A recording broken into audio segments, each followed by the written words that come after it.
हिजाब प्रकरणावरून भाजप खासदार डॉक्टर अनिल बोंडे यांनी एमआयएमचे अध्यक्ष असदुद्दीन ओवैसी यांच्यावर जोरदार टीका केली।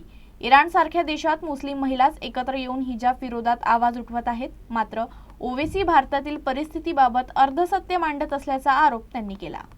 असदुद्दीन ओवैसी चेकाळलेला आहे। खरं तर इराण जिथे कट्टर मुस्लिम होते त्या देशात लाखो करोडो महिला एकत्र येऊन हिजाब उतरवत आहे, त्या हिजाबची होळी करतात आहे, बुरखा उतरवत आहे। मुस्लिम महिलांना जाऊन विचारलं तर त्यांना कुठे पाहिजे हिजाब, कोणाला पाहिजे पारतंत्र्य। परंतु एक अर्धसत्य आहे जे असदुद्दीन ओवैसी बोलले की भारतामध्ये लोकसंख्येचं प्रमाण असंतुलित होते, मुस्लिमांची संख्या वाढते आणि म्हणूनच आम्ही सर्व हिंदूंना सांगतो की एकजूट व्हा। एकजूट झाले तरच हिंदू राज्य करू शकतील या देशावर, त्यांच्या हातात सत्ता राहील।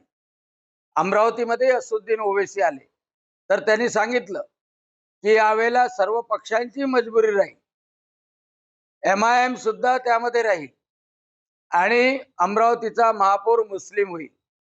आणि त्यांनी तेव्हाही म्हटलं होतं इंशाअल्लाह एमएलए भी मुस्लिम होगा और एमपी भी मुस्लिम होगा। आणि म्हणून मुस्लिमाच्या एकजुटीचं काम तो करतोय। परंतु हिंदू विखुरल्या गेला तर मात्र सत्ता त्यांच्या हातातून निघून जाईल आणि म्हणून एक रहोगे तो सेफ रहोगे।